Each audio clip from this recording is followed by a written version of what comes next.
is that as low as you can go? Okay, thank you. Hello, is that as low as you can go?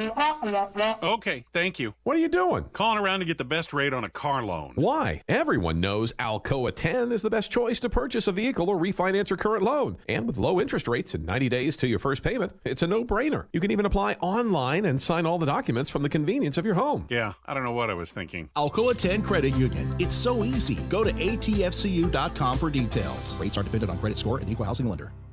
With smartphones being such an integral part of our daily lives, it is truly an inconvenience when it doesn't work properly. It disrupts the normalcy of our day. When you go into the cell phone store to have it repaired, they just try to upsell you on a new phone. That's why the owner of iDrop, TKL, left those places and opened iDrop. His goal is a happy customer. TKL and the team will listen to what you have going on and work to solve the problem of your broken device in a way that best suits your needs, instead of trying to upsell you on something that you just don't need. They don't just repair phones, they can service your laptop or PC as well as your Mac. Windows 7 support is over, but iDrop can help you transition to Windows 10. They have a 5-star rating on Google with hundreds of positive reviews. Let me say that again. I don't think y'all understand how big this is. They have a 5-star rating on Google. Their customer service really speaks for itself. So if you ever find yourself with a device that isn't performing as it should, give iDrop a call at 865-888-9740 or check them out on Facebook at iDrop of Knoxville. If man made it, they can fix it. Business is still moving forward despite our work location changing and supply shortages affecting a number of different areas. Office furniture is not immune to the halt in the supply chain. This is why my friends at Office Furniture Outfitters has purchased desks, chairs, and tables in bulk to provide you with in-stock options for your place of business, no matter if it's at the office or at your home. Office Furniture Outfitters is the local supplier of Herman Miller, and they keep Aeron chairs in stock. They will come to your office, create a layout, and make recommendations. Once you decide what pieces you want, Office Furniture Outfitters will even deliver and install new office furniture for you. You can visit them on location at 17th Street and Grand Avenue in the Fort Sanders area, or check them out online at ofonox.com. Give them a call at 865-254-3003. Office Furniture Outfitters, providing East Tennessee's biggest selection and best value for office furniture since 1995. Deep down the middle's got his man, and he's gone. Jason Swain, touchdown.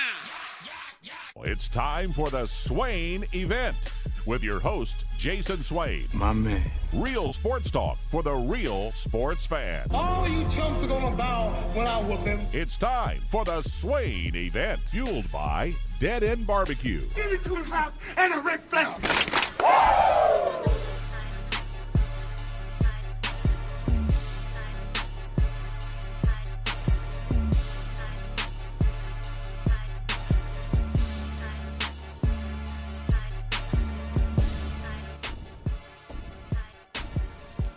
Swain Event, SwainEvent.com, fueled by Dead End Barbecue.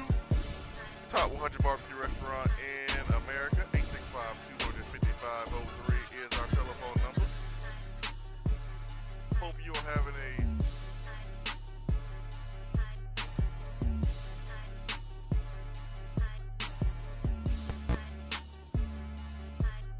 Swain Event, SwainEvent.com, fueled by Dead End Barbecue. How about now, Ben? How about now? You got me, Ben? 865-255-03 is our telephone number. Live here from Beatty Chevrolet, Parkside Drive. Hope you're having a great morning.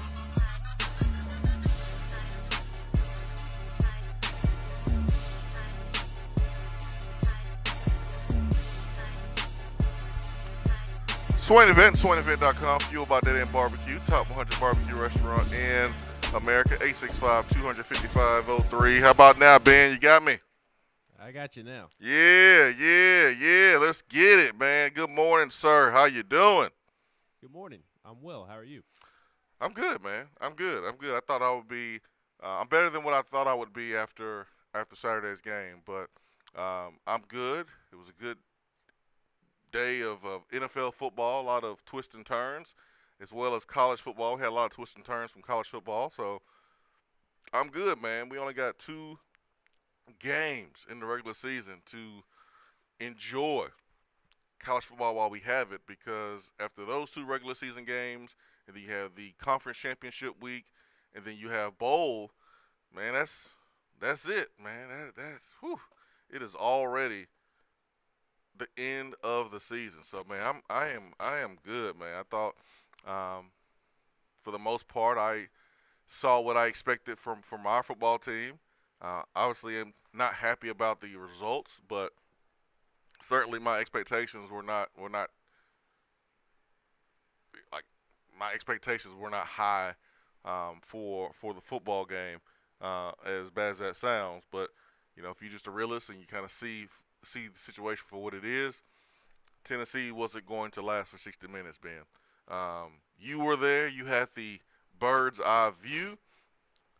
What did you see out there that stood out watching Tennessee compete with best team in the country?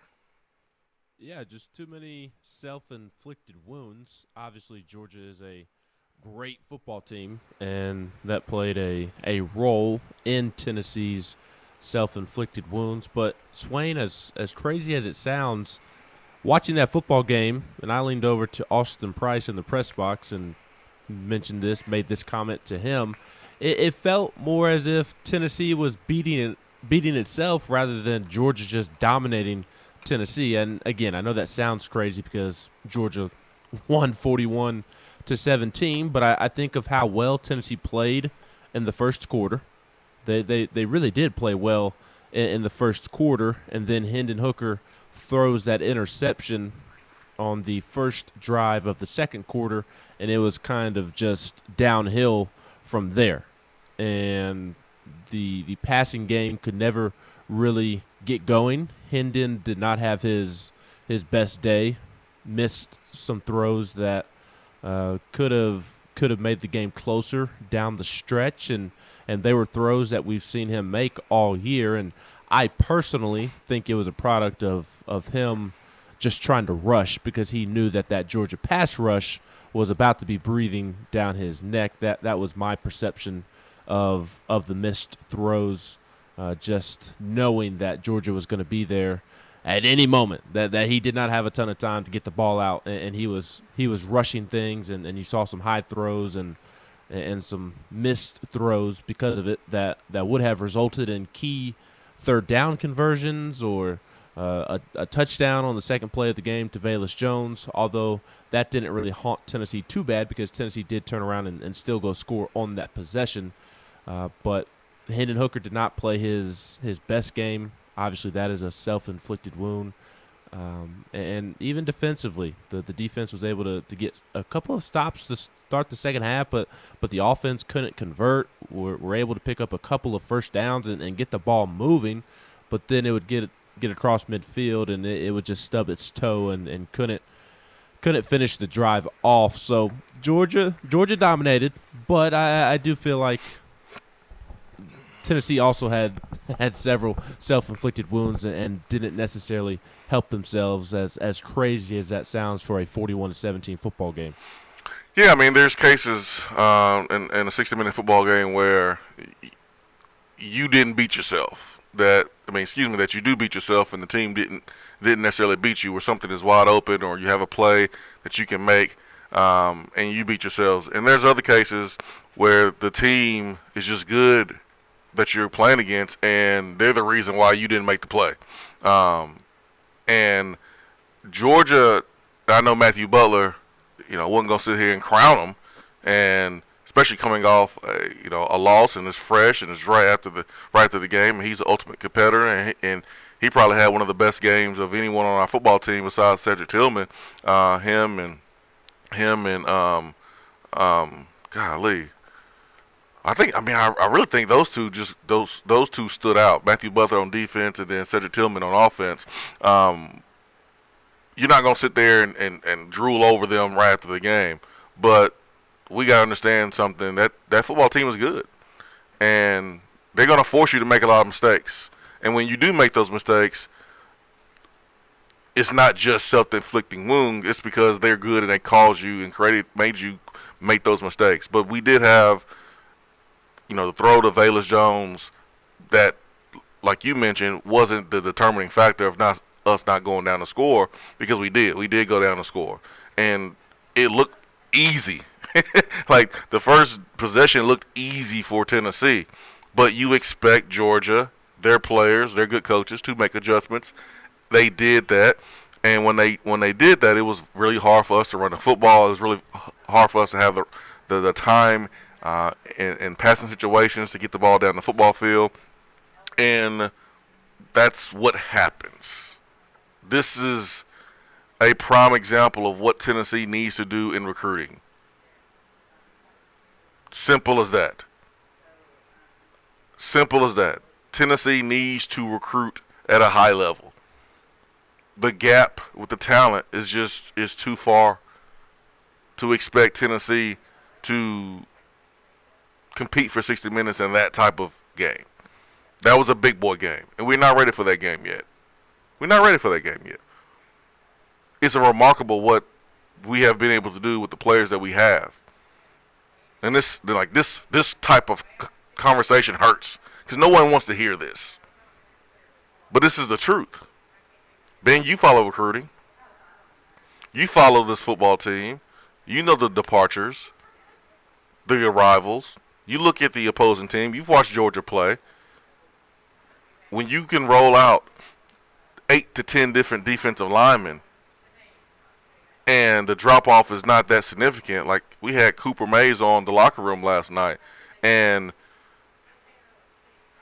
big boy up front that barely even played.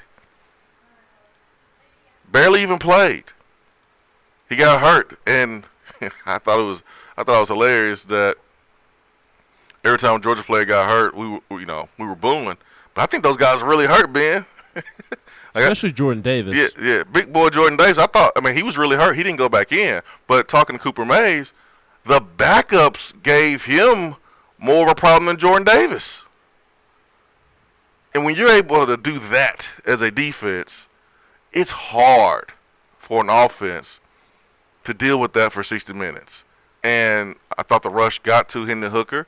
I thought that even when the rush did not get to him, he felt it, and the thought of them getting to him previously made him rush some throws, and his mechanics were not on point. A couple high throws, one resulting in the interception. But what happened on Saturday is what I expected. So I'm not necessarily upset. I'm disappointed we lost. I don't like losing to Georgia. I don't like losing to anybody. But we did all we can do. And you look at the linebacker position, Ben, we got to recruit. Yeah. We got to recruit. Go watch the 9-yard Stetson Bennett scramble for a touchdown, and that tells you all you need to know about the linebacker position and, in my opinion, the safety position as well. And the 39-yard touchdown from James Cook to tie it at 7-7, Georgia's first touchdown of the day. Go watch that one, and that'll reinforce needing to get some better safeties in here as well. Linebackers and safeties have killed Tennessee the last couple of weeks. Yeah, those two plays right there, Ben. Those two plays. And I hate like these type of shows because you have to kind of point out where we need help and where we lost the game and where we are as far as depth in our roster. But those two plays told us all we needed to know.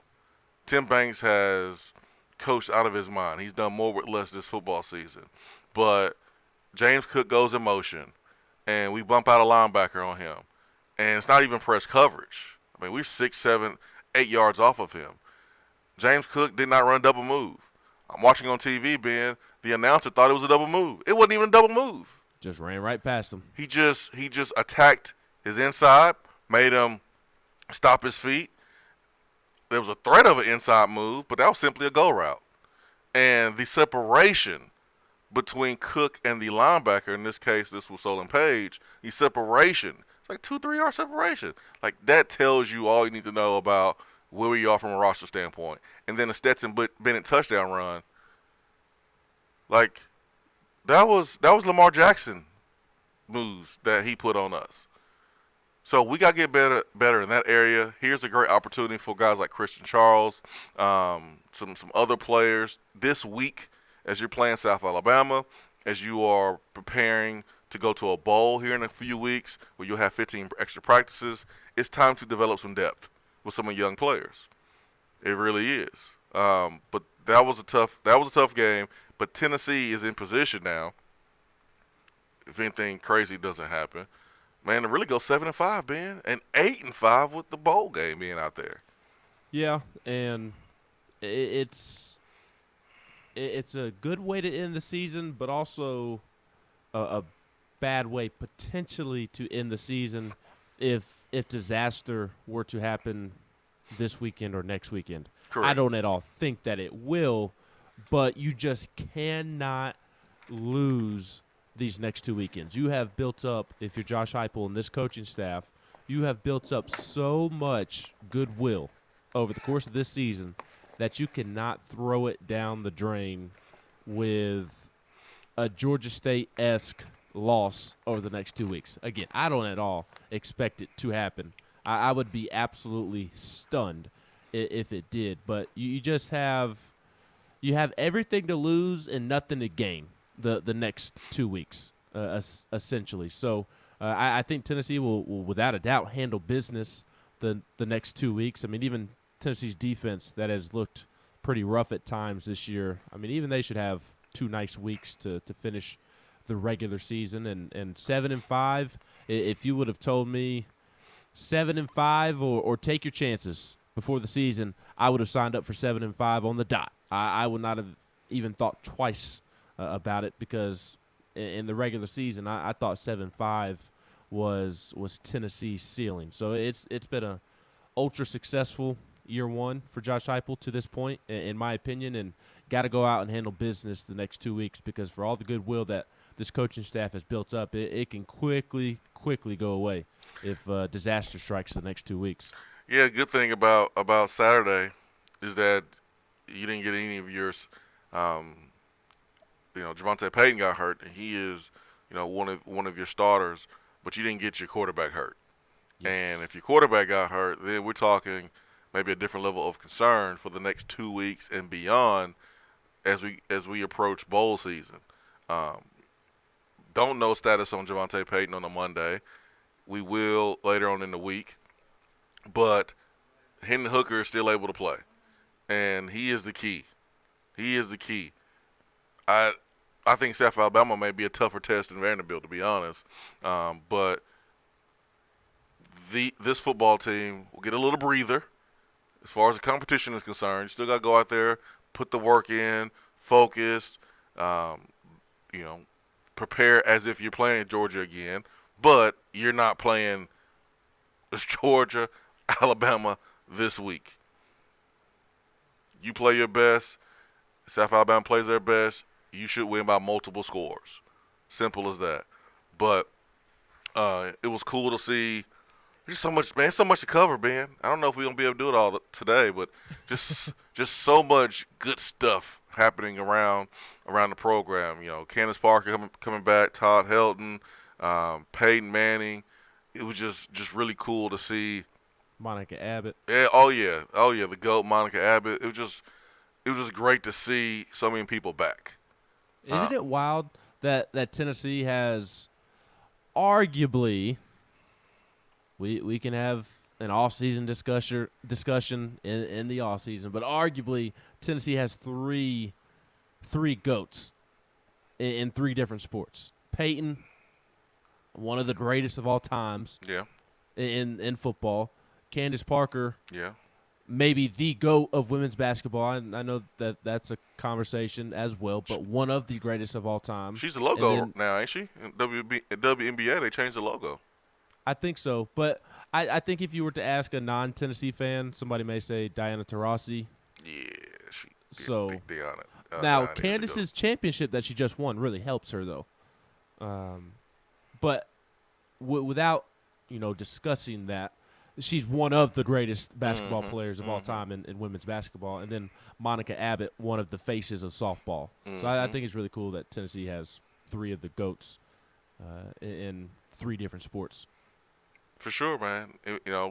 I bumped into Julio Barbone, so shout out to Julio. Also bumped into Dan Williams, former Dan Williams. That's right, former first round pick of the. What did he go to? I think he went to the Cardinals first. Yeah, it was was it the Cardinals first? I know he went to the Raiders after the Cardinals, but it was the Cardinals first. Yeah. Also, Jermaine and Joey Kent, so it's good to see those gentlemen. Gerald Riggs over the weekend, so it's always a packed weekend, especially like this year with countdown to kickoff there, an hour and a half before the show at Gate 21A. We had Danny White on for the first segment, and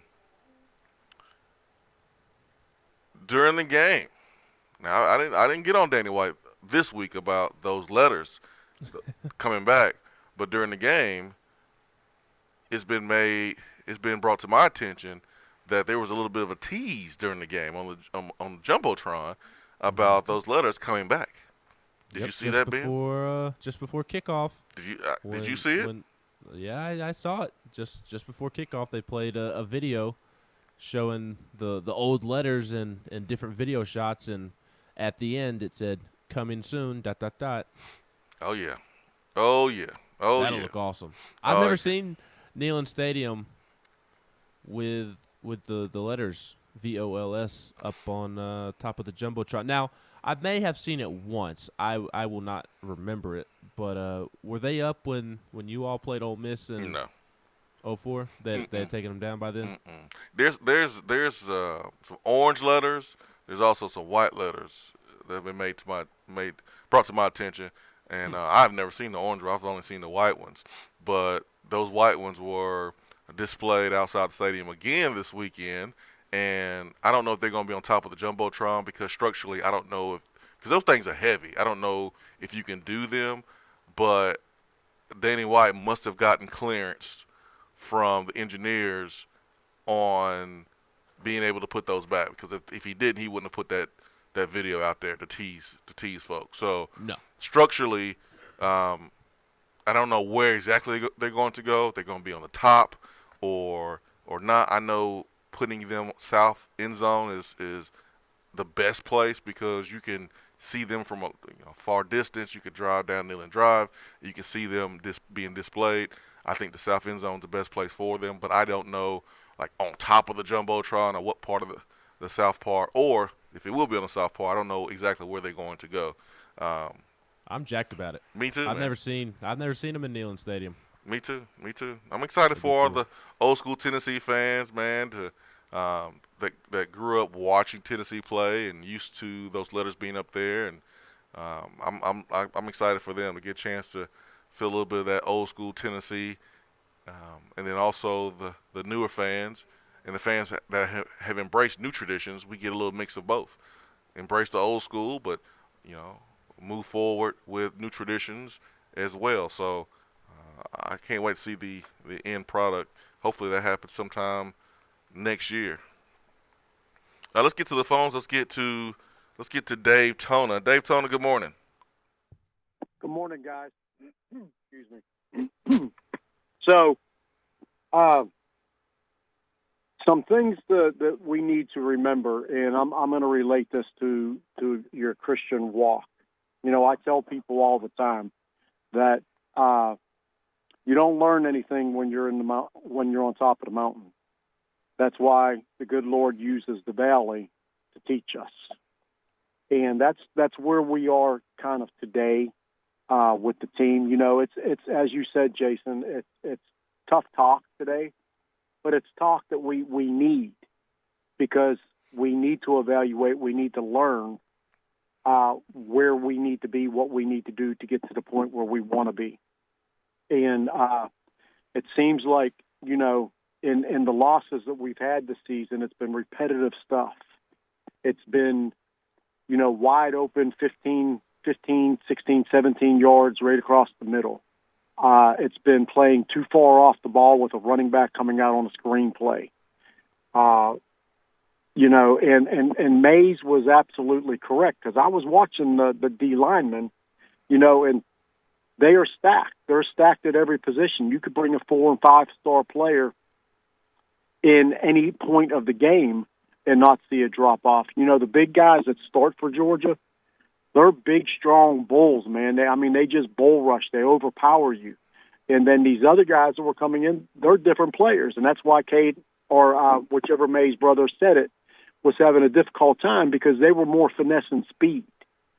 So, you know, it's the biggest things that I've seen in our losses this year. Man, we've got to tackle. We've got to tackle.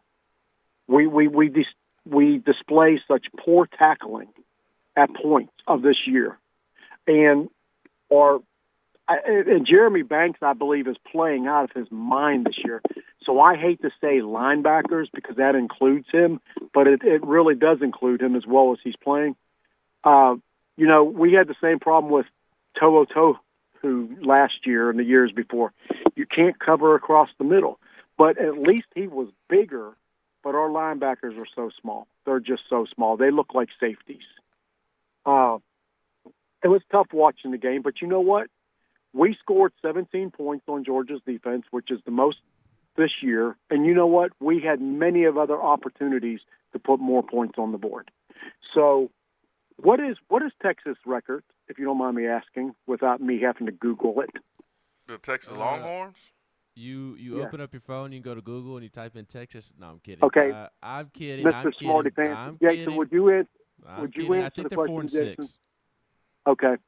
So Maybe is it Sarkisian's first year? Yes. Yes. Okay. So what is our record? We 500.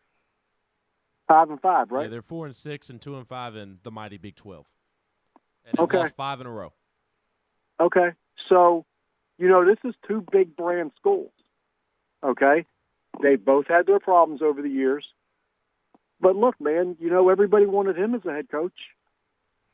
I am so excited at what Josh Heupel and this coaching staff is going to be able to produce once we not just get more talent. I mean, who thought Cedric Tillman was going to go for 200 yards? Not me. Not me. But we are our biggest thing. We've got Joe some talent on this football team. We just don't have any depth. That's the biggest thing that we need. We need more talent. And depth. Yep. Yeah, we need both. It goes hand in hand. Yeah, we need both. We don't have enough talent, and we don't have enough depth. No, I'm not saying we have enough talent, but we've got more talent than we've got depth. Do you agree with that? I just think both are super low. Yeah. But I mean, I'm not going to split hairs with you on that. I mean, I think both have to be addressed. Right. Yeah, I think when you look at our first team against their first team, you're not going to be able to compete. Like if no one substituted, because that would point to depth, right? So if no one substituted, I think they would beat us just as bad, and that speaks to just talent. So first on first, they would beat us. Depth is when, all right, first on first, you're holding up, you're doing your thing, and then you have to substitute, and the drop off is too steep.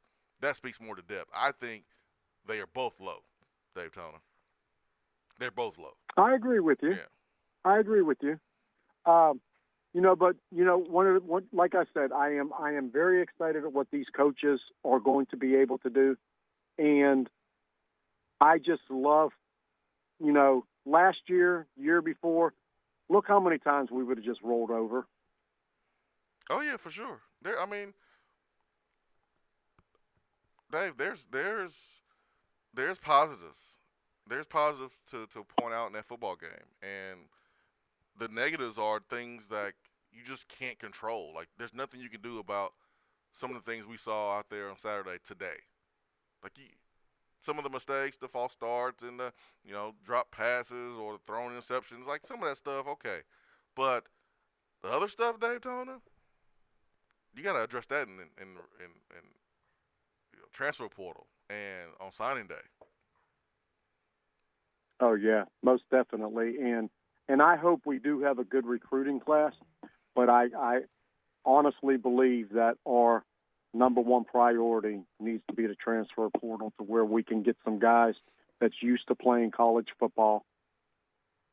For sure.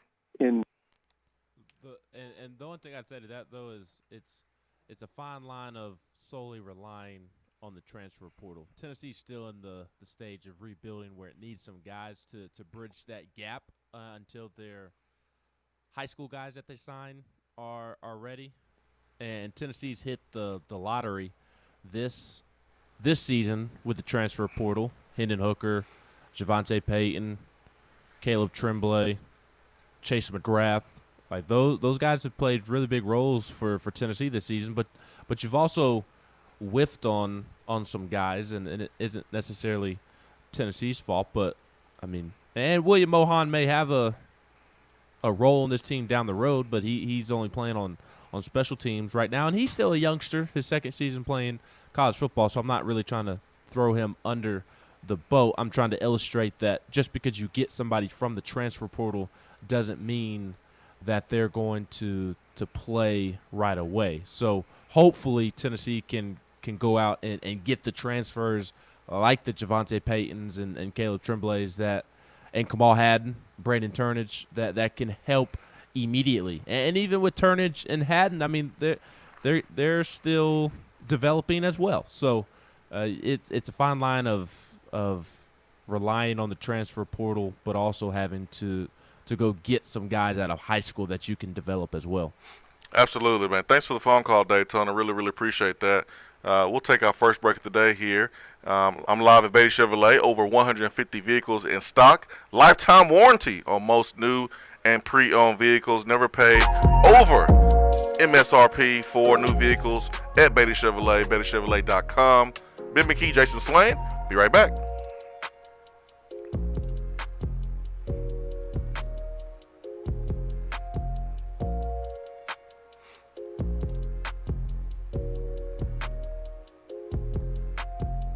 If you want to get in on the conversation, call the Iris Networks hotline at 865-200-5503. Grow your business with Iris Networks high-speed fiber internet. IrisNetworksUSA.com. Business is still moving forward despite our work location changing and supply shortages affecting a number of different areas. Office furniture is not immune to the halt in the supply chain. This is why my friends at Office Furniture Outfitters has purchased desks, chairs, and tables in bulk to provide you with in-stock options for your place of business, no matter if it's at the office or at your home. Office Furniture Outfitters is the local supplier of Herman Miller, and they keep Aeron chairs in stock.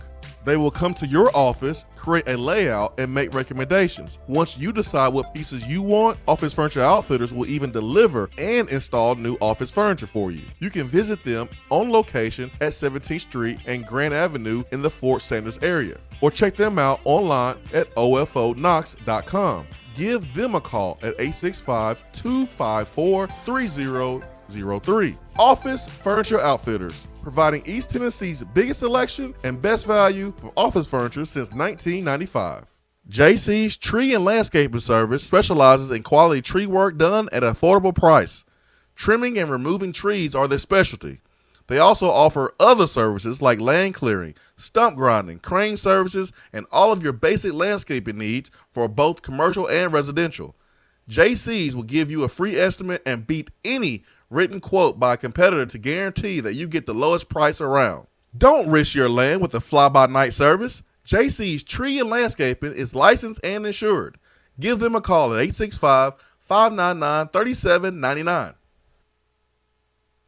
Top 100 barbecue restaurant Dead End Barbecue is a no-brainer when you are craving the smoky flavor of quality Q. Dead End makes it easy to enjoy their fantastic menu with online ordering from Chow Now for pickup. Or if you don't feel like leaving the house, then have Dead End Barbecue delivered right to your door by Loco Knoxville or Bite Squad. Cheer on your favorite team with the best barbecue around. Check them out online at deadendbbq.com. Dead End Barbecue. The search is over. Hi there, Swain Event family. Are you in the market to purchase a home and a bit freaked out with the market right now? As someone who's been in your spot before, I'm familiar with what's going through your brain. And as a realtor, I've mastered the ins and outs of the buying process.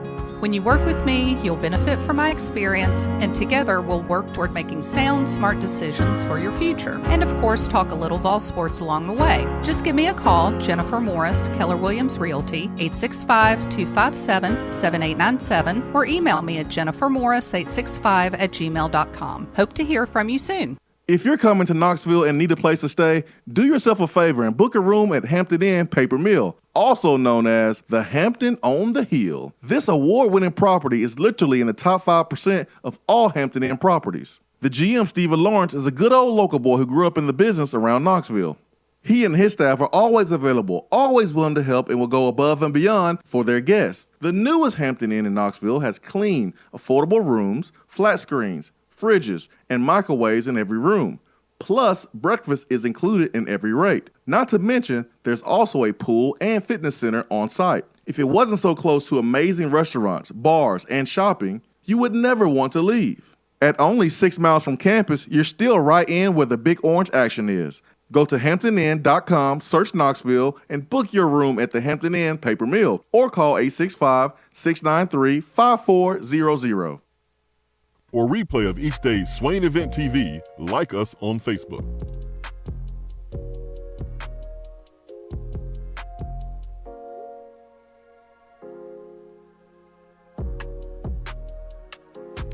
Swain Event, SwainEvent.com, fueled by Dead End Barbecue, live here at Beatty Chevrolet Parkside Drive, and the sun is up this morning. Whoo!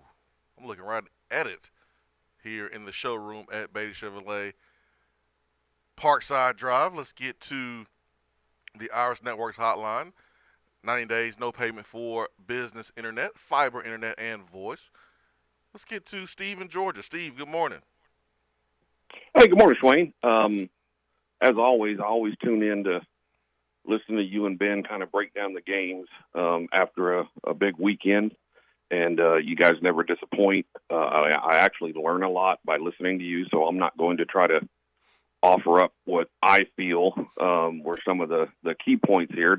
I think you've already touched on them all, but I think what I want to say is as a fan, as a guy who spends his money, at Tennessee games, Tennessee merchandise, that, to me, that's an investment. And you've said it before, the fans invest and they want a return on their investment. Mm-hmm. I feel like Heupel's kind of given me a return on my investment. I'm excited about Tennessee football again, man.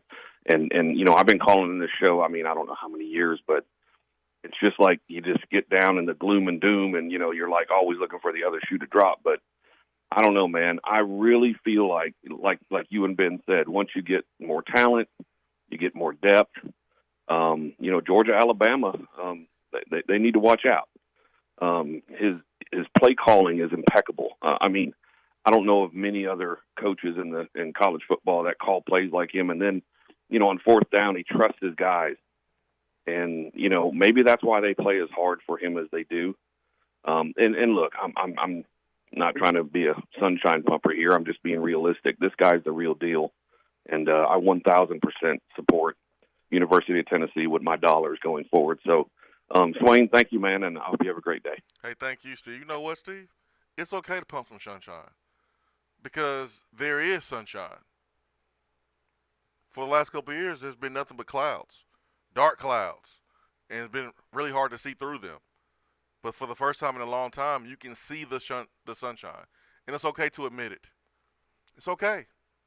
It's okay to admit it. Who cares about what some other Tennessee fans has to say?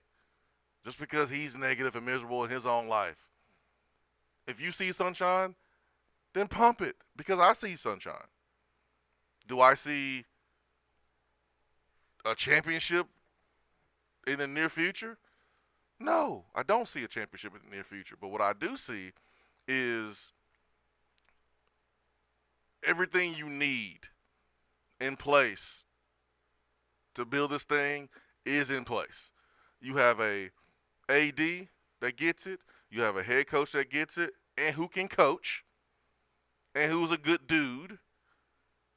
And what did I say about the transfer portal and the NIL? What is it going to do? The NIL and the transfer portal, Ben, was going to expose coaches. Mm-hmm. It was going to separate the real from the fake. the real from the phony. It was going to do that. And the schools that have phony head coaches and guys who are not genuine, it was going to show, because kids can get up and leave. They can leave now. And kids they have opportunities to make a little bit money on their own. And if coaches, you get in the way of that, it's going to reveal why you really want these kids on campus. It's not to help them. It's to help yourself. And we see it across the country, definitely in Texas, where there's more resources than probably any other school in college football. But they can't get out of their own way. They're in the first year of one of the biggest hires of the offseason. And Steve Sarkisian is a good coach. But he's already lost the program in year one. In year one. And that's what Dave Tono was speaking to. What Tennessee has right now is everything in place. Dude, I was told Steve Sarkisian was going to be awesome. I thought he was going to be awesome. Same issues he had at USC and old Washington. No, ain't same issues. These ain't the same issues. He had guys playing hard at those Just schools. Drama in general. This is what I was referencing. Yeah, this is totally different. This is a culture issue that's been a problem throughout different coaches there at Texas. But I was talking to a major donor over the weekend, and you would think after a 41-17 L on national TV that major donors and big-time supporters would be hesitant about helping, getting involved. Dude, they're more excited now than ever. They're more excited now than ever. Why? Because they believe in Josh Heupel.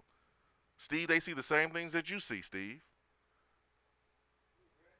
They see the same things that you see, Ben. They believe in Danny White. They believe in Josh Heupel because they're seeing the action. Because the talk was all that we can go off of before the season started. But since the season has started, like, we've seen what these guys could do with limited resources. Now, let's do everything we can to give them more. Because these dudes, with those resources, they can win.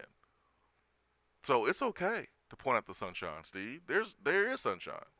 There's a lot of positive stuff going on around here. There really is. There really is. Our players never flinched. They played the entire football game. They never wavered. Are they good as Georgia? No. They're not. Nobody is. It's not even close. But it didn't matter. They play for one another. They play for their coaches. And we can build off that. We can recruit off that. We can build off that. We can build a culture off of that. So, we good, Steve. I mean, I look at Florida, and yes, did we lose to Florida? We sure did. But man, Florida having to squeak out a win at home against Samford. This was a basketball score. Samford put up 52 points against Florida, and they won 70-52. And that game was in doubt in the fourth quarter against Samford. I looked over at Brent Hubbs during the Big Orange Countdown, and I said, Samford or Stanford? I didn't know that Florida scheduled Stanford this year. He goes, no, Samford. I go, you sure? Are we talking about the Cardinal, the tree, or are we talking about the Bulldog? He goes, the Bulldog. Wow. Texas and Florida are examples of two schools that have all the resources, and the culture is toxic and poisonous right now. What the hell are all the three schools in Florida doing right now with all that talent in that state? I know we're not where we want to be right now, but I am encouraged by where we are because I know we have the right people in place, the right things in place to be where we want to be. Quick, fast, and in a hurry. I don't know if we're going to compete for championships tomorrow or next year, but I'm encouraged. I really am. I really am, Steve. So I feel you. I feel what you're saying. I really do. I really do feel what you're saying.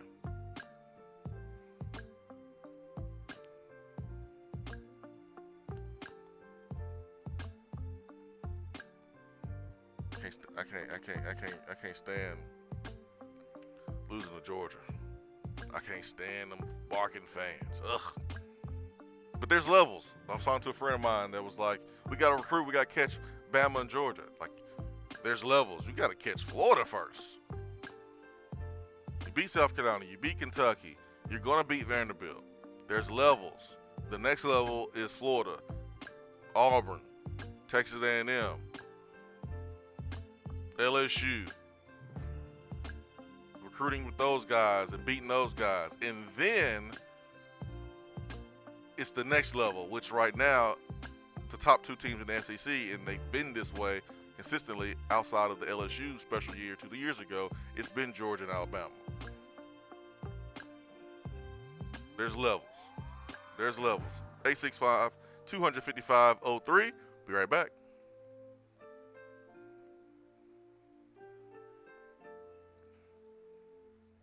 At work, can't call in? Don't feel bad. You can talk to the guys on the text box. It's part of the free Swain Event app. Top 100 barbecue restaurant Dead End Barbecue is a no-brainer when you are craving the smoky flavor of quality Q. Dead End makes it easy to enjoy their fantastic menu with online ordering from Chow Now for pickup. Or if you don't feel like leaving the house, then have Dead End Barbecue delivered right to your door by Loco Knoxville or Bite Squad. Cheer on your favorite team with the best barbecue around. Check them out online at deadendbbq.com. Dead End Barbecue. The search is over. JC's Tree and Landscaping Service specializes in quality tree work done at an affordable price.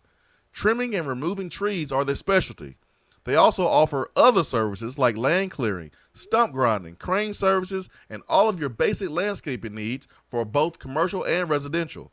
JC's will give you a free estimate and beat any written quote by a competitor to guarantee that you get the lowest price around. Don't risk your land with a fly-by-night service. JC's Tree and Landscaping is licensed and insured.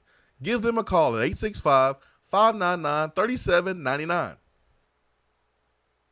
Litter is a big problem in Tennessee, but together we can do big things. We can make our cities, our waterways, our roads cleaner and safer. The Tennessee Department of Transportation is committed to reducing litter in our communities, but we need your help to do it. There are over 100 million pieces of litter in our roads at any given time, and it costs TDOT about $19 million a year just to clean it up. The first step to keeping Tennessee beautiful is to rally behind these 3 simple words. Nobody trashes Tennessee. Join the Nobody Trashes Tennessee movement at nobodytrashestennessee.com.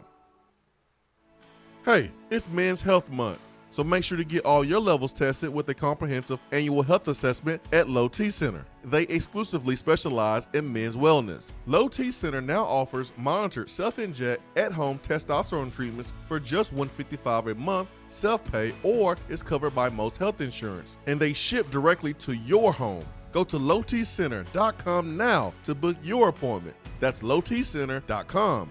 Low T Center, reinventing men's healthcare. I just wanted to come by and congratulate you on the great work you've been doing. I like your style. You remind me of a young me.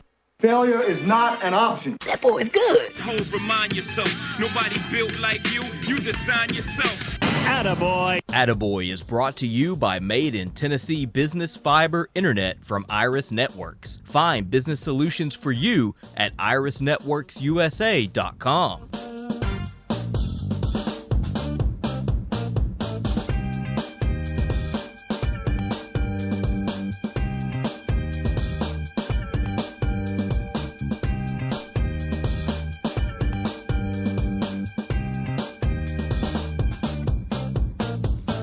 Swain Event, SwainEvent.com, fueled by Dead End Barbecue. It is time for Attaboy, where we highlight positivity. And, Ben, we got some good stuff here on a Monday. Would you like to go first, my friend? Yeah. We may end up having the same Attaboys and Attagirls, but wanted to highlight the other Tennessee sports teams from over the weekend. And I'll start with the Lady Vols, who beat UCF on the road on Friday night, 49-41. A very impressive win, in my opinion, because you were without Ray Burrell. You're still trying to mix in a lot of freshmen, newcomers that were transfers.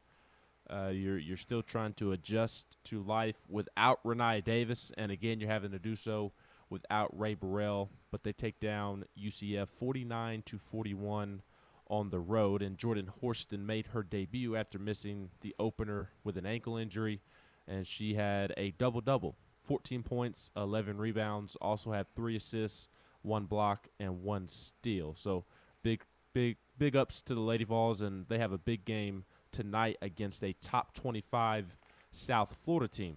So they'll take on USF tonight in Knoxville at 6:30 p.m. Eastern. The game will be streamed on SEC Network Plus. Also wanted to give the Tennessee soccer team a shout-out because it won its first game of the NCAA tournament, beat Lipscomb 3-0 on Friday night in the first round of the NCAA tournament.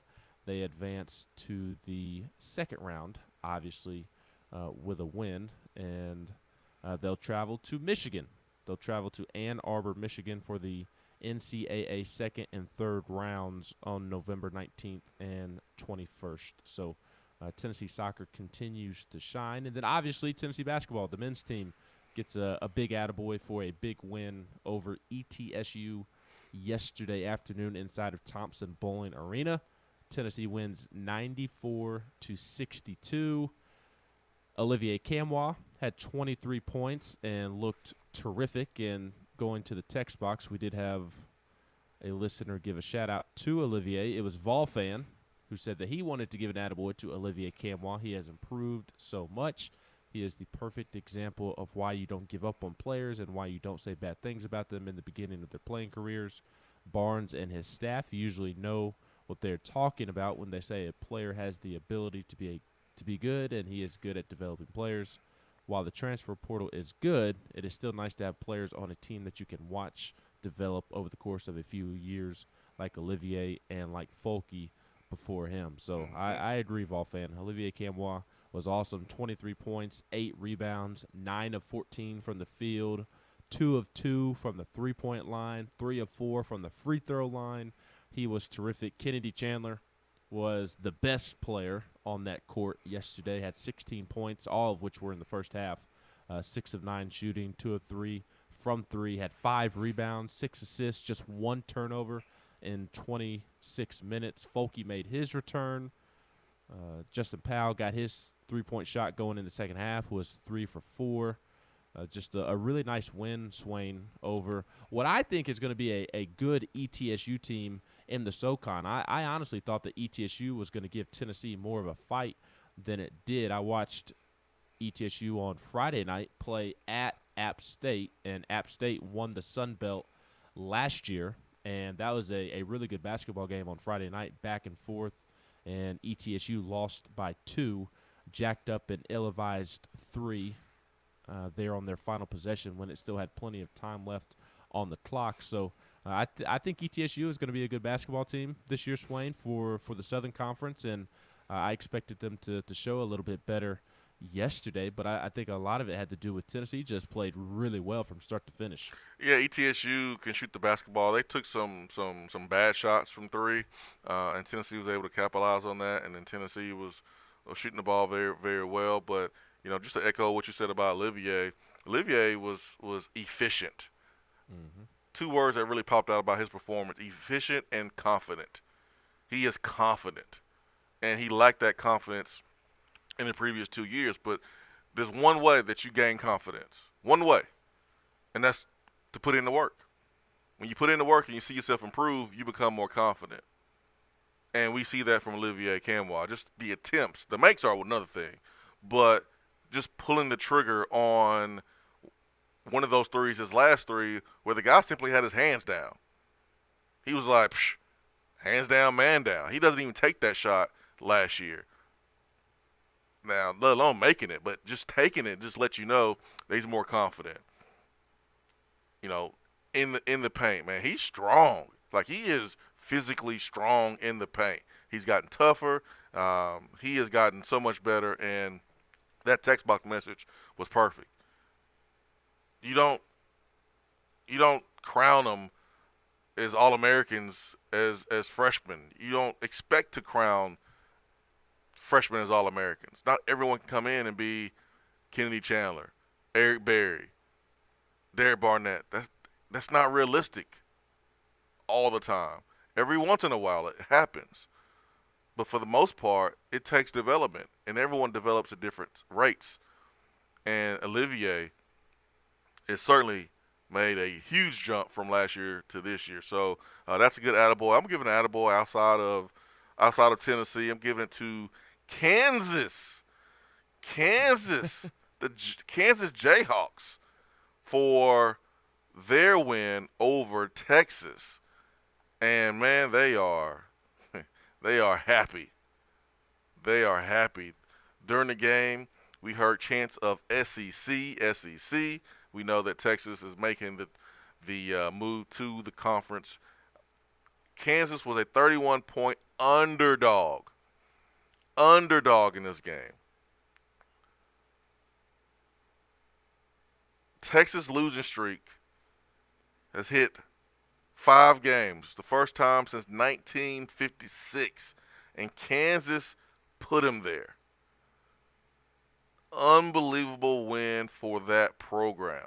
Remember, this is the same program that had to fire Les Miles over the stuff that happened at LSU, and they went out and hired a coach late in the process, and it has resulted in a big-time program win for the Kansas program. Texas entering the matchup against Kansas was 79-0 when they were favored by at least 24 points or more since the FCS split in 1978. What Kansas did is remarkable, and they deserve an attaboy. Just happy for those players. Imagine going to put in the work every day. Every day. You would think that the best teams are the ones that work the hardest. I don't think that's the case. I don't think that's the case all the time. I think there's some really bad teams that work hard too. They're just bad. These programs are just bad. But think about all the work that Kansas, those players have put in. The long hours in the weight room, the film room. Go out there, you play hard, and then you just lose week after week after week after week. So happy for those players. They get an attaboy today. I think it is safe to say that Texas and Oklahoma are going to struggle upon their arrival into the SEC. Yes. They have some major adjustments to make. I mean, even A&M, it took them a couple of years to get up off the mat when it made its transition. Missouri was really good off the bat, but has obviously struggled to maintain that level of consistency, and they've struggled to adjust as well. Texas and Oklahoma have the resources to be in line with A&M and not Missouri, but they're really going to have to make some adjustments as a whole, because I think they're going to struggle off the bat. Not in terms of not being able to make bowl games and things like that, but in terms of competing at a championship level, which is the expectation there, yeah. I think they're going to struggle in that regard. Oh yeah, they will struggle. I mean, especially Texas, they can't even get to 500 in the Big 12 right now, and Oklahoma, you know, they're going to struggle as well. It sounds good coming to the SEC, getting that check, but this conference will eat you up, will chew you up and spit you out. The recruiting is every single day, and you better hope that you have a staff that can get the respect of the players and hold it. Because the players don't respect you, they ain't going to play hard for you. And they can sense it. more now than ever. So this is why I am so happy about where we are right now, because we got a group of men coaching our players that these players respect. Rodney Garner, Josh Heupel, Willie Martinez. And these are guys that I've talked to and I've known. Y'all can have the big names all you want to. You can have Steve Sarkisian. You can have that. You can have the Dan Mullins.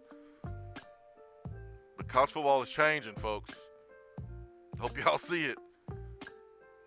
It is changing. And you better have someone leading your program that your players respect. 865-255-03. Beta Chevrolet will trade for anything. They will buy your vehicle. Over 150 vehicles in stock at Beta Chevrolet, home of the warranty for life. BetaChevrolet.com.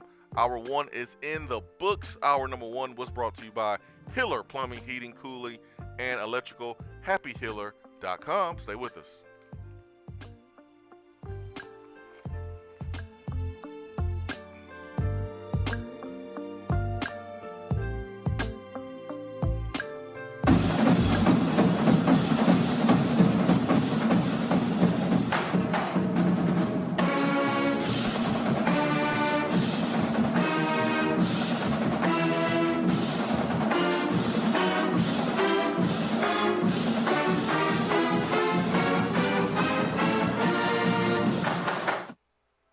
Business is still moving forward despite our work location changing and supply shortages affecting a number of different areas. Office furniture is not immune to the halt in the supply chain. This is why my friends at Office Furniture Outfitters has purchased desks, chairs, and tables in bulk to provide you with in-stock options for your place of business, no matter if it's at the office or at your home. Office Furniture Outfitters is the local supplier of Herman Miller, and they keep Aeron chairs in stock.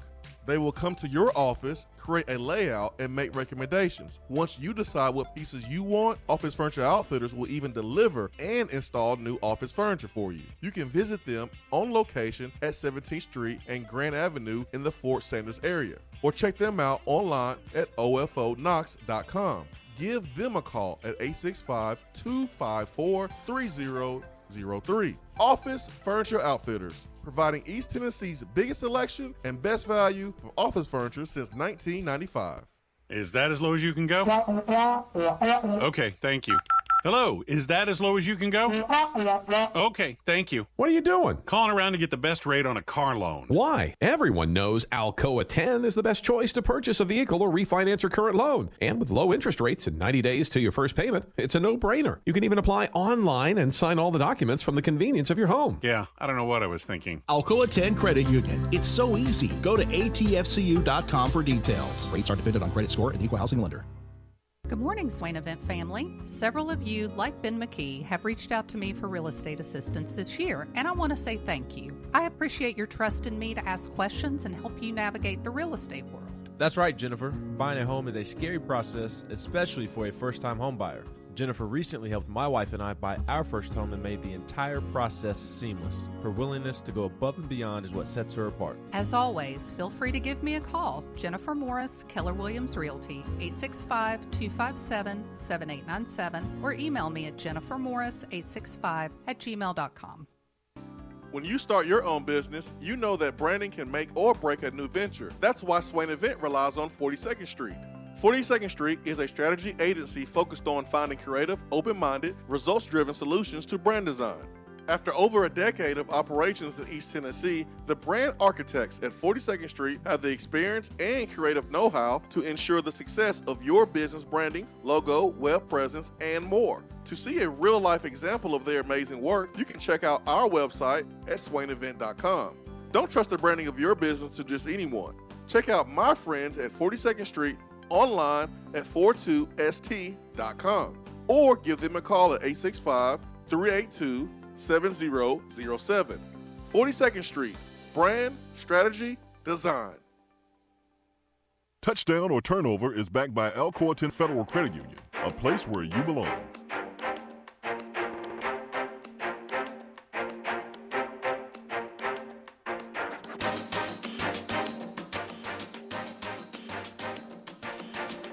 live here at Beatty Chevrolet. 865-255-03 is our telephone number. Hope you are having a wonderful morning. It is 5 minutes past the top of the hour. Ben McKee, Jason Swain. Ben is back in the Low T Center studio. Our telephone number is 865-255-03. Hour number one was brought to you by Hiller Plumbing, Heating, Cooling, and Electrical. And right now, Hiller is giving away cash for the holidays. Cash for the holidays. That is right. Hiller is celebrating now until the end of the year with special deals. Hiller wants to make sure that every child experiences the joy of Christmas this year. So Hiller is donating $50 to Toys for Tots with every tankless water heater purchase and giving away a $250 Visa gift card with each unit. You can also get a $500 Visa gift card when you buy select new HVAC systems or a $500 gift card when you purchase a new whole home generator. More specials are available online at Hiller.com. Now it's time for Touchdown Turnover, which is backed by Alcoa 10 Federal Credit Union, a place where you belong, better rates and better service. And the power rankings inside the SEC sits 1 and 2. Bama and Georgia, Bama, however you want to put them. But the question is, number 3, who was the third best team in this conference after November the 13th? I mean, who is the third team right now that can say that they're the third best team in the SEC? So for Touchdown Turnover, Ben, are we going to say that Ole Miss, looking at their record, is the SEC's third best team? Touchdown or turnover? I say touchdown. I don't want to say touchdown, but I don't see how you can't say touchdown because they are 8-2 on the season. That defense is getting better and better every week. Now, the A&M offense is nothing to really be terrified of, but it did shut down Isaiah Spiller in that running game.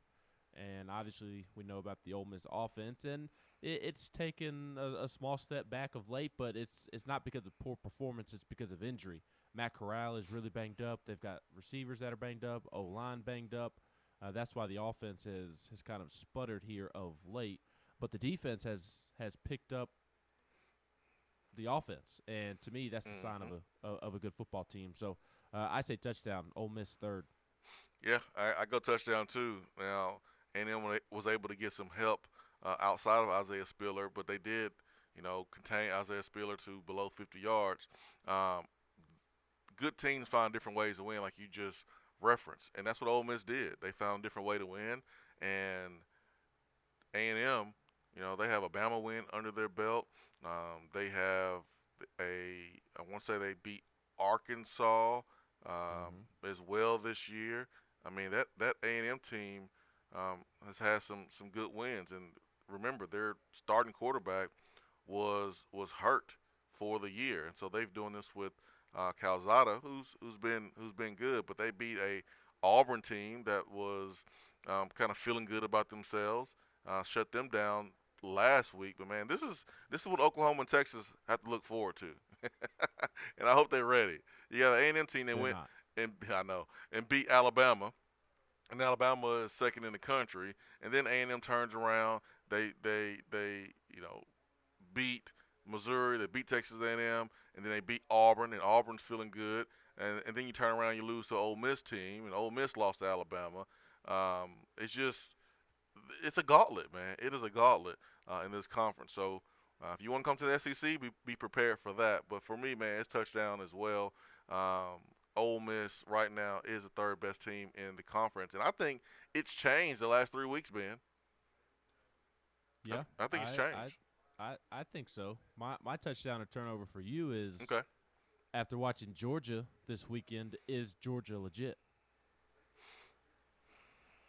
They are not as infallible as people were talking about them to be leading up to the game. Now, this is what we have to add in there. Georgia had a lot of dudes out because of either injury or sickness. They had a bug going around. And so you have to factor that into it, but they're really good. I mean, they're a really good football team. You know, people are trying to compare them to teams that are looked upon as the best football teams in college football history, and it's just too early for that. I want to see what they do against an NFL offensive line in Alabama's with multiple NFL wide receivers on the outside and with Bryce Young. Like, I want to see what Georgia does with the Alabama offense. That's what I want to see. Yeah, I'm with you. Now, I do think that Georgia defensive front is as legit as advertised. That is the one part of Georgia's football team I do not question. And Alabama's offensive line has been inconsistent by Alabama football standards this season. That Alabama offensive line has been a source of frustration for the offense itself and for fans as well. So I do think Georgia would win that matchup. Georgia's defensive front versus Alabama's offensive front. I think Georgia would win that. But I do want to see Bryce Young and those receivers and Bama a little bit banged up at running back, but I want to see Brian Robinson go up against that Georgia defense as well. I maintain my thought that I had last week that I think college football is just down right now. I think it's easy to get caught up in the week to week and think that there's just so much parity right now and there's this team, there's that team. But I think back to other seasons over the last decade or so, and there were multiple great teams, and there's just not this year. And I do think Georgia's the best team in the country. I would pick Georgia to win the national championship, but I'm with you. I don't think Georgia's just this world beater, and it's more so the offense for me. I think the right defense can absolutely contain that Georgia offense. Stetson Bennett, he's good. You see why he's playing over JT Daniels because of his legs, but I don't think he's a championship level quarterback. That's just my opinion. That Georgia offensive line, it's kind of those five or die. And George Pickens is coming back here soon, but they don't have an elite receiver until he does return. Brock Bowers, the tight end, I think he's a freshman phenom. That kid is different, and it wasn't the catch that he made on the sideline where he was out of bounds. It was the reverse. It was the reverse. the catch was dang good too. Yes. I mean, the catch was dang, but that reverse. This kid might be the best tight end in the country next year. Yeah, he may be the best tight end in the country already. Yeah, I mean, he's special. He is special. So I do think Georgia is the best team in the country, but I don't think they're as, like you said, Swain, I don't think they're like some of these other past SEC teams that people are trying to compare them to. Yeah, I mean, you got a bunch of, teams with one loss, and we'll get to that a little bit later, but Georgia and Alabama kind of sits above everybody else, and then you have just a hodgepodge of one-loss teams, and we'll see which one of those two spots if Georgia beats Alabama in the national championship, it'll be 3 spots. But if Alabama beats Georgia, it'll be 2 spots. Which of those teams with one loss will take those 2 spots in the college football playoff? Let's go back to the phones. Let's get to Turkey Man. Turkey Man, good morning. Good morning, individuals. Good morning, sir. How you doing? Good, man. How are you? Good weekend. I'm doing good. I was going to ask a couple questions here. I don't know if you caught it or not, but the announcers are saying that a lot of the Georgia team was some kind of illness, and they was on IVs, sound like, and didn't know how many get to play. I mean, they were. I didn't see that many that I'd seen in the past that missed playing time. I didn't either, Turkey Man. I didn't see any key players miss playing time. Did you hear that, Ben? I did, and I saw people talking about it on social media. I did not see them talking about it, but it stood out to me that they was talking right out of the chute, and I thought that's something I kind of hear from Bush Jones, but the guy was. I'm thinking it sounded bad. It really did. I thought, man, I said I'm gonna be right here on this. What's wrong with third down for us? What's the key to third down? I was going to ask that question. Because we seem like we have a hard time at third down, and it's not been just one game. It's a pattern, both offensively and defensively, and also we watch this offense, which is exciting when it's running. But do you guys think that there's times that we need to maybe slow it down a little bit? My thought process this is not the first time. I've seen 2 or 3 times that we had given opportunity to look at a play. I think we should have got a better spot. The officiating didn't identify that. I know that, but I'm just saying, you see a place or two that you can speed up without speeding up. You can hold the defense on the line without speeding up. And I've seen a time or two that the spots were terrible for us. And I don't know if that helped anything or not. But what can be done about the poor spots? And what can be done about third down? And I'll get out of here and listen to you guys. Have a good week, and talk to you later. Thanks for the phone call, Turkey Man. I think a lot of your answers points to recruiting, man. To be honest, I mean, we've been a team that gives up a ton of yards in the middle of the football field. Well, we started the show talking about where we got to have better play and where Tennessee needs to address recruiting, and that is at the linebacker and safety position. And Tennessee has gotten decimated on giving up yards across the middle. It happened on Saturday. A couple of in routes. I mean, they crush us. They crush us. So we got to recruit. And we can nitpick on what we didn't do against Georgia. Like, I thought the 4th down call where Hendon rolled out going into the north end zone, I didn't like the call. 3 receivers went out. I didn't like the call at all. It was an unbalanced line. No one was covered. I mean, no one was open. Everyone was covered. And Hendon, threw the ball away. It's 4th down. What are we doing? I didn't like that call. I didn't like the execution. But I know that we're limited. There's only so much we can do. And what we are doing is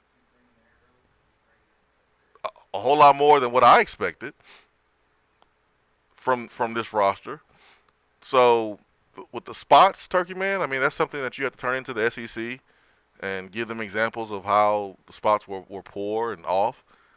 But in terms of the third down stuff, you continue to coach it, continue to show guys where they were out of place or they didn't make the play, and then you got to recruit better athletes. As simple as that. And that's something it's go ahead. It's the short yardage third down and fourth downs that I have been annoyed by this season, because it seems like they run the ball every single third and short, fourth and short. And on one hand, I'm thinking, Swain, can we have a little more creativity? I mean, I know a run is coming because you've done it all season in these situations. And if I know, then I guarantee you Kirby Smart knows it's coming. But then on the other hand, I also recognize that Tennessee doesn't have the offensive line that is going to necessarily win in short yardage situations every single time. They are getting blown off the ball instead of blowing the opponent off the ball. And those runs in those short yardage situations in which frustrate me because it feels like there's a lack of creativity. I do recognize that, hey, if Tennessee's offensive line was blowing people off the ball, then they pick up the first down. Yeah, I mean, it's like when I look at us on offense and when it feels like we don't have creativity, which I won't say, because all I've seen is creativity this year from Josh Heupel and company, putting together matchup advantages in Tennessee's favor, and getting guys open, and did it again against Georgia. Velus Jones, the throw was just a little too far for him, and so I think we do have the creativity, but there's just certain times when, like, it's not about creativity. It's about it's 3rd and 1, and you got to get from point A to point B. And it's not about tricking the guy in front of you. It's about winning that matchup. Mm-hmm. And sometimes it's about that. And I thought on Saturday, when we tried to pick up that first down, they were just better than us.